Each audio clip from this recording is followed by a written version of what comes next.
Hey, how's it going, guys? This is your boy Hazzed, and today on the Battle for Azeroth beta, I'm going to be making a pre-patch guide for level 110 Frost DKs heading forward into patch 8.0. So, let's go ahead and jump into this. It's who we are, it's what we do, we've come so far, and now we pay the price, so don't even cry. The world is breaking down, and I cannot leave the ground. First off, we're going to be covering Frost DK PvP specs for 110 in the pre-patch, and the first talent we're going to be using is Cold Heart because it's going to increase our major nuke ability. The reason why we're not using Inoctable Assault is because it's elongated damage, not all at once burst, which is really what you need for PvP.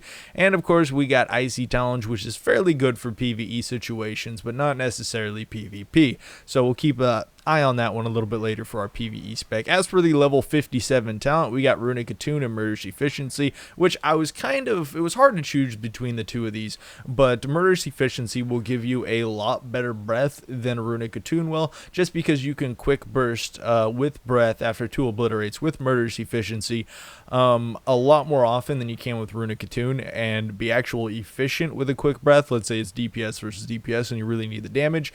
Runic Attune will cause you to be runic starved, and you'll not be able to quick burst on a target, which generally does not end well, so you have to play defensive in the long run, and Murderous Efficiency just works out quite a bit better. As for the level 58 talents, obviously we're going to be going with Asphyxiate because we got our 4-second. It was 5-second, but that's okay. 4 seconds done with Asphyxiate back. It's going to be a need. It's going to be how we counter rogues. It's great that we have this back. It's amazing that we have this back. It makes a world of difference inside PvP situations.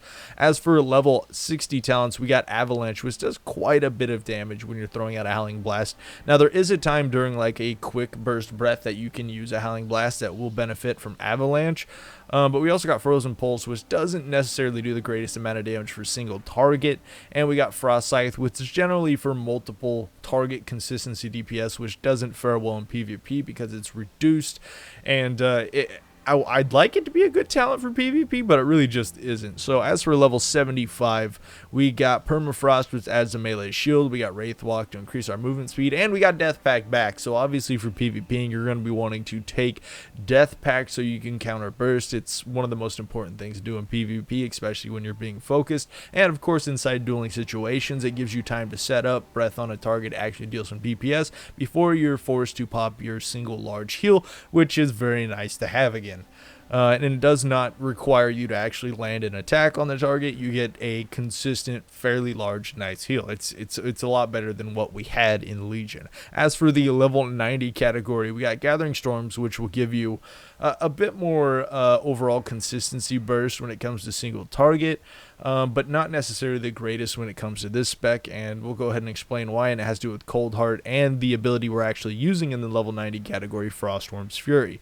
Now, Glacial Advance does do an okay amount of damage when it comes to cleaving on targets, but as far as PvP goes for single target, and generally being that most people in PvP don't stand in a straight line, Glacial Advance doesn't end up being very great, but it could be profitable. But for the majority of the PvP spec, you're definitely going to be running Frostworm's Fury, just because of the large amount of damage it's going to deal, like an insane amount of damage it's going to deal. As for the level 100 talents, we got Ice Cap, which just reduces the time remaining on Pillar of Frost by 1 second, which could be good later on in single target.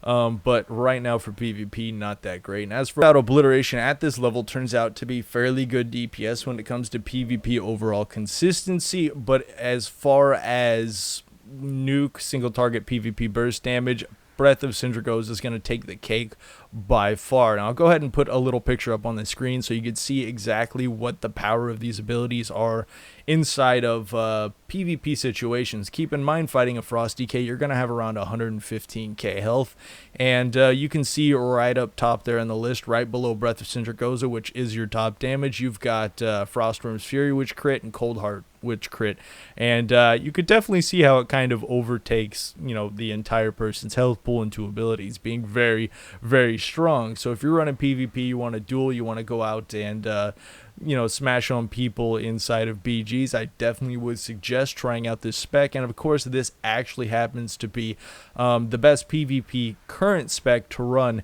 in Battle for Azeroth at 120. So let's go ahead and talk about these PvP talents. So when you activate War Mode, which I'm not 100% sure if War Mode is going to be implemented in during the pre-patch or not, but we might as well talk about them. So I love to run overpowered rune weapons since it is a haste buff, quite a large haste buff, and it also gives you runes of runic power, which turns out on a 1 minute rotation is very strong in world situations and of course battleground situations. Now the other ability I like to use is 8% magic damage for Necrotic Arroyo, which is going to add 8% damage to your major nuke and the major damage you're going to deal to your target, since the majority of damage you're going to be dealing is frost damage, so magic damage. And we also like to use Decomposing Arroyo because the true health pool of, let's say, a 120 character in Battle for Azeroth is about, I think it's like 131k, 132k, and then once Decomposing Arroyo sets in, it goes down to 115k, like I was discussing earlier. And the smaller the health pool, the bigger the chance that these two nukes is going to deal 80, 90, maybe even 100% if you're lucky of someone's health pool, and it's going to do an insane amount of damage. So let's go ahead and talk about legendaries with this build for Frost DK. Gotta find my little legendaries in here. Okay, so we got Cold Heart's one of them you want to be using, and I believe I have the other one equipped right now. You want to be using Terravon's Whiteout Bindings, and you want to be using Cold Heart for PvP, say duel situations, and also keep that in mind for War Mode when you're out actually leveling in Battle for Azeroth. Defending yourself is probably going to be fairly important if you don't level within the first 3 days, because there's going to be a lot of people, max level coming over to do their world quest, and you've got to be able to fight off, some PvPers if you want to level at that point. So definitely Cold Heart for world PvP is going to be your best bet with the bindings, because you're going to increase the frost damage your Pillar of Frost does, and of course the chest piece is going to double the amount of damage basically that your Cold Heart that you're talented into is going to be dealing. So in comparable to a 120 Frost DK, a 110 Frost DK is going to be able to deal, in comparison to the nuke that I showed you earlier, it's going to be a lot more damage, because you're basically adding an extra Cold Heart to that. Like, it's absolutely overkill when it comes to level 110 up to I believe level 115 when our legendaries get turned off. But until then, we've got an extremely OP dueling spec. We can use our world PvP spec to use on other players. So let's real quick discuss how this spec works, how to deal major damage, how to put somebody down in 2 hits. There is a bit of a trick to it. Now, I'd say at level 110 it's quite a bit easier since we have 2 stacks of Cold Heart up here. Both of them going to deal quite a bit of damage. But basically what you want to do with this spec is you have Pillar of Frost. Now, the difference between Legion Pillar of Frost and Battle for Azeroth Pillar of Frost is that spending runes is going to increase your strength percentage by 1% for each rune. So each obliterate that you lay out on a target is going to increase the strength percentage on your Pillar of Frost, which that is also going to greatly scale since Cold Heart scales off of attack power, and so does Frostworm's Fury. It's going to greatly increase the amount of damage that both of these abilities can do. And during that time, you're kind of prepping your damage using Breath of Cindrico's spamming obliterates, just trying to maximize how much AP you can get to completely nuke on a target. Now, there is a little bit of difference between quick bursting and full bursting. If you're in like a duel situation and you're going to breath on somebody, you want to quick burst on them, let's say. It's fairly easy. You go up, hit them with a dual flag. You got a couple seconds left over. You want to have 2 seconds of prep time before you go in and deal damage to them. You're going to go ahead and pop, let's say, an early Remorseless Winter. Since you're not running Gathering Storms, it's literally not nearly as important. And from there, you're going to hit Pillar of Frost, and that's when you're going to start hitting the target. You're going to lay in 2 obliterates, instantly pop Empowered Rune Weapon, pop Breath of Cindricosa, and start spamming obliterates. And it's around the 3rd obliterate that you'll have an opportunity to lay in a Howling Blast proc if you have the Howling Blast proc on. Now, the majority of the time, you will be able to get off around 4 to 6 obliterates on a target before your Pillar of Frost wears off. And during that time, when your Pillar of Frost is completely maximized in damage, and most likely you will have up 5 stacks of Razor Ice and Rune of the Fallen Crusader. Very important to have Rune of the Fallen Crusader up. You are going to use Breath or Frostworm's Fury, and you are going to use Icy Chains. And both of those abilities popping off within 2 global cooldowns is going to be an insane amount of damage. Now on your DPS meter, it's not going to say it's a lot of damage, because if you use Dragon and Chains earlier, it'll say it's doing more DPS, but your overall damage peak won't nearly be as high, and it's going to be important that you make that damage peak as high as possible. So you don't want to be pre-popping those until you kind of got everything down. So what we're going to go ahead and do here is, like I said, pre-pop Remorseless Winter. Say we're running in on target or just dueling him. We got 2 seconds to go on it. Remorseless Winter, we're going to pop my Blood Fury since it's attack power. Again, it's going to scale with both those abilities quite well. And again, I'm going to pop Pillar of Frost, lay in 2 obliterates and power Rune Weapon, and then go into a Breath where I lay in, I'd say, 4 to 5 obliterates, and then again, Breath on the target, Icy Chains. That's a quick burst, and it's going to be very simple and very effective to use in DPS versus DPS situations. So let's go ahead and do that. All right, Remorseless Winter, popping cooldowns, and right here, 2 obliterates. Breath comes off, instantly hit in power. I totally almost missed the button there, but I think we got it off. And during the, no, not enough time. We're going to have to keep spamming obliterates. But we see we got 3 stacks right here. This is when we pop Breath of Cinder, goes a big Breath, and Icy Chains at the end. And we pushed it up to about 16k DPS. Imagine here at 110.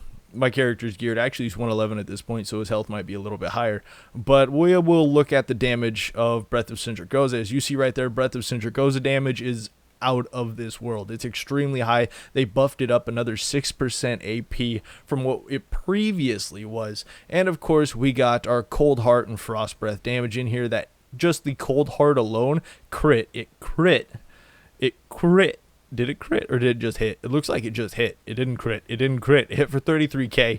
And Cold Heart hit for 21k. And Frost Breath hit for 24k. So if you add up those numbers, you get about close to about 90k damage. And I mean, think about that. I'm 111, 36k health.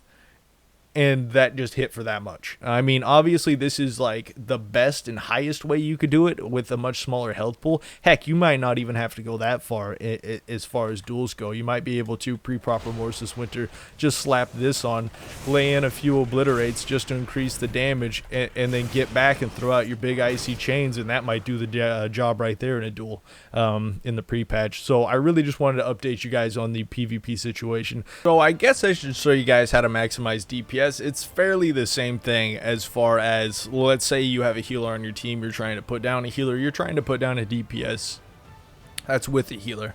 It's going to be, basically the same thing. You're going to start out your normal rotation, you're going to spam your obliterates, trying to just go about your stuff. I didn't get a Howling Blast proc there, so I'm going to use a quick one.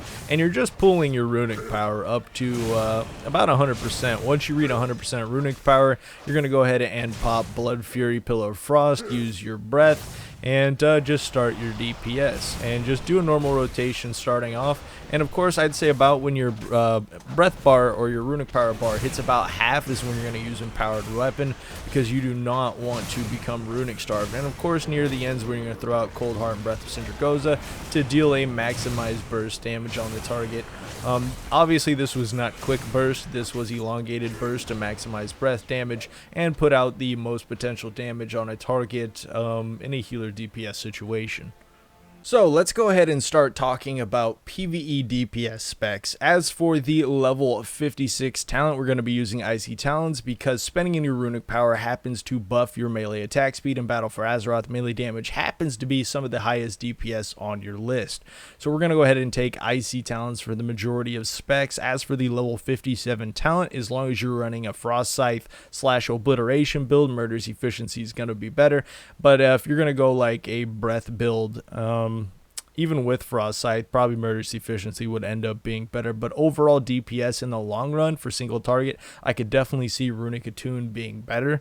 As for level 58 Talons, we're going to be using either Asphyxiate or Blinding Sleet for the CCs. I could see Blinding Sleep being used in high-end Mythic pluses just for the simple fact that you could interrupt multiple targets instead of just a single target. While then again, the single target stun, you're able to deal DPS to the target. It's kind of little toss-up there. We'll see which one ends up being better. As for the level 60 talents, at this level, Frost Scythe is definitely going to be better. As you level up to 120 and you don't have as much crit as your off stat, Frost Scythe actually falls behind Frozen Pulse in the long run in consistency DPS, but for now, Frost Scythe is definitely going to be higher on the DPS list as far as overall damage. And of course, you can see as you're leveling up to 120, Murderous Efficiency is most likely going to fall down, and Runic Attune is going to rise up to be a bit better than that at the beginning of the expansion. So as for the level 90 talents, because I mean, I guess we'll talk about level 75 talents. We might as well. We might as well. I'd say the best PvE one to use is either going to be Death Pack for a self heal if you're quick enough to use it, or Wraith Walk just to increase your mobility from pack to pack, because you could use Wraith Walk and then you could use Death's Advanced in between targets or in between packs to get from one to the other as quickly as some of the other classes.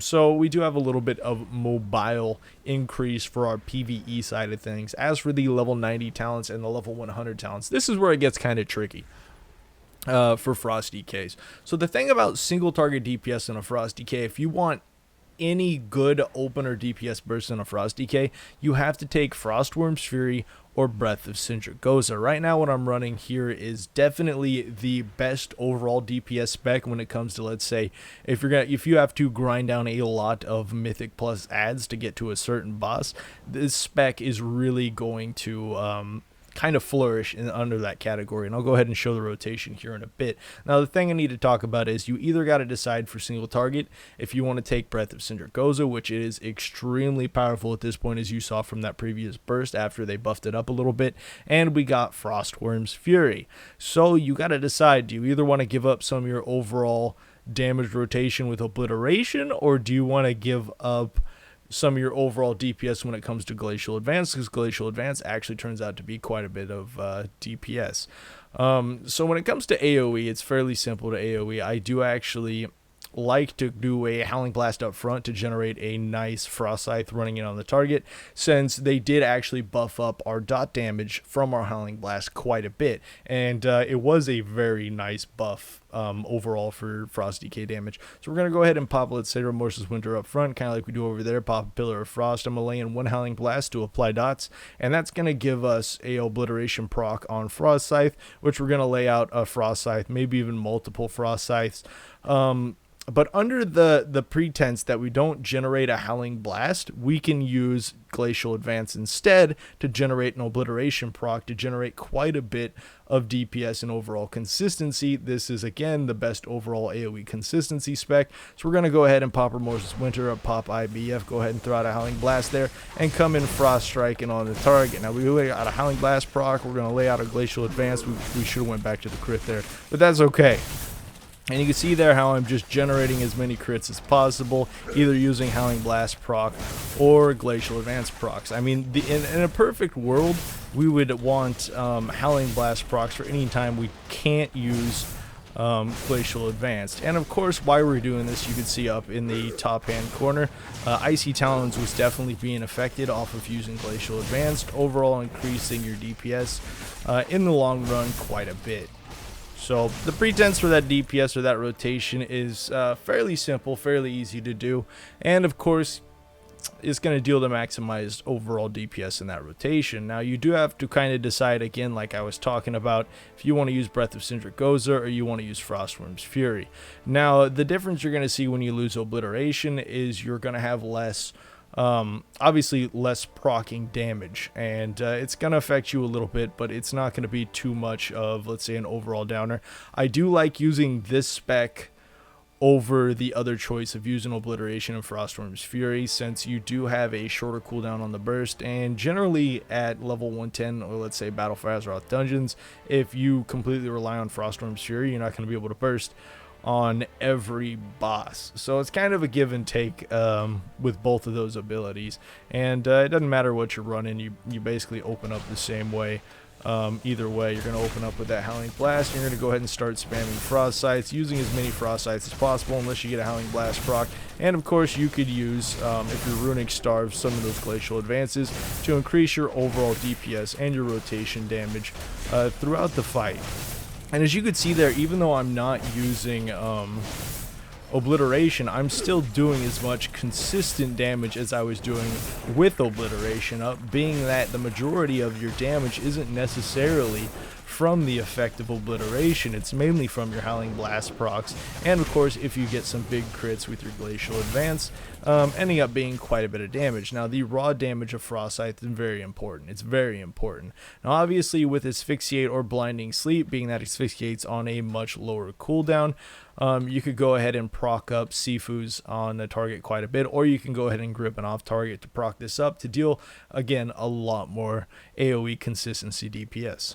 I'll go ahead and show you guys the reason that you have to either choose Frostworm's Fury or Breath of Sindragosa to get some kind of single target burst for PvE, being that even though I got up a few abilities, I even have up some runic power here, which will help out a little bit.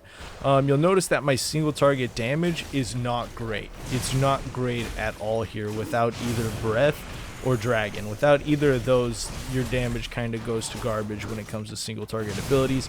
Now 4k DPS I'd say is about average for most undergeared classes as far as single target goes, but if you want to keep up with the other classes in single target burst, things along those lines, you are not going to be able to run Talons either without Breath of Sindragosa or Frostworm's Fury. So you got to kind of make a decision there. I personally, again, love using Breath of Sindragosa over Frostworm's Fury if I had to make the choice out of the two, which you would basically, for the majority of fights, you could quick burst on a target for Breath of Sindragosa damage, but if you can go into the boss fight, if your group's quick enough, with runic power already capped, so that by the time we actually go into the fight, let's say I'm waiting for the boss, I capped on a target over there, and we're about to go in and fight, all you have to do is pop Remorseless Winter, pop your major cooldowns, and as you run in, you could already use your breath.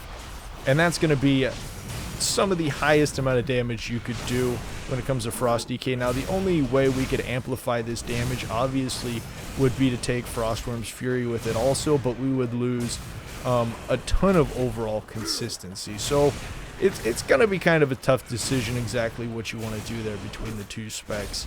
But it's not like, in my mind at the moment, it's not necessarily which spec is going to be the best, it's which spec is the best for what. I hope you guys enjoyed this little pre-patch guide. Hopefully they implement the new Talons tomorrow, because I'm not 100% sure if they are, they just stat squishing and take away artifact items. I'm not 100% sure what's going on the 17th particularly, but I wanted to make sure you guys are equipped for the new expansion and know exactly what's going on with your Frost DK, so you could still have fun in the month leading up to the Battle for Azeroth expansion. So I hope you guys enjoyed this video. Leave a like on it if it did, comment down below if you have any questions about rotations, things like that, and I'll go ahead and post my breath macro and any burst macros I got that are helping me out in PvP down in the comments, or not comments below, but down in the about below the video. So until next time, this was your boy Hazzed.